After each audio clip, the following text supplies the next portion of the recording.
Welcome to this Arnall-Culliford knitwear tutorial on weaving in your ends in garter stitch.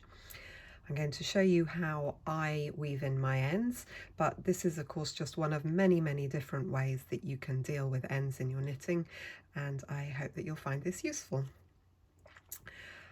So I'm just tidying up the ends on the edge of this square from my flyaway blanket. It's a pattern by Tin Can Knits, and I've knitted mine using our Something to Knit with Aran yarn in the Mist and Pool colourways. And I've already woven in one end in the pool here, and I'm going to show you how I've done that with the end in the mist.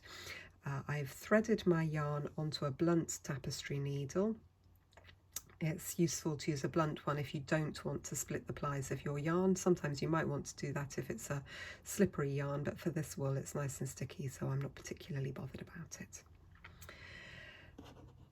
So it's the yarn that's been joined in at the end of the row, and the end stitch is a little bit loose, so first of all we're just going to tug it and tighten it up a little bit. And then I'm going to work the end in along the row of garter stitch here where the two colours joined, and I'm going to go under the purl bump in the mist, and then I'm going to snake myself along under those purl bumps where they join the pool, up and down, up and down. And I'm just catching the mist, trying to just catch the mist. There we go. And I'm just going to work along there pretty much as far as my needle will take me all in one go. Okay, so I've snaked along.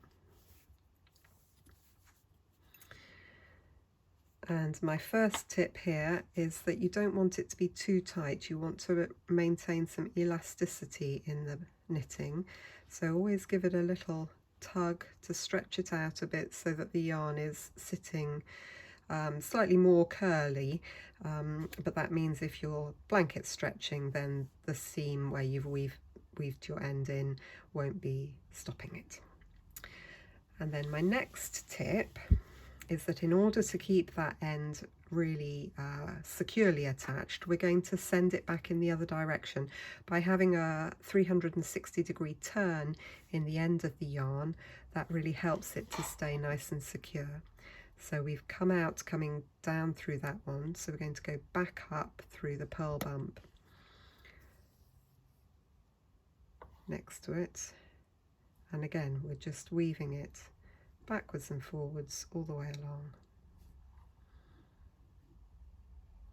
I'm not going to go back quite as far as I did, quite back to the beginning. I'm just going to go about, what's that, 60% of the way back along my line where I've woven it in.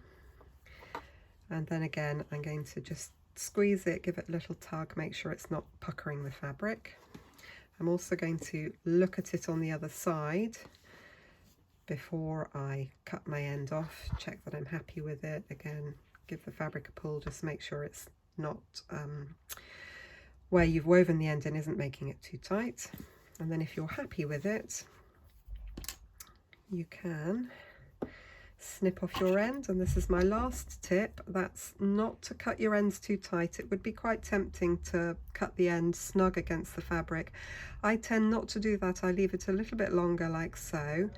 And what I find is that that means that the ends don't poke through to the right side of the fabric. If it's short, it can flick through to the other side, but if you've got a little tag on it like that, or like this one here, that'll keep it nicely on the wrong side. I know it perhaps doesn't look quite so nice on the wrong side, but to me, that doesn't bother me, so your mileage may vary. So let's just run through those tips for you again. Send your yarn over and under through the backs of the purl bumps on the garter ridge in the fabric.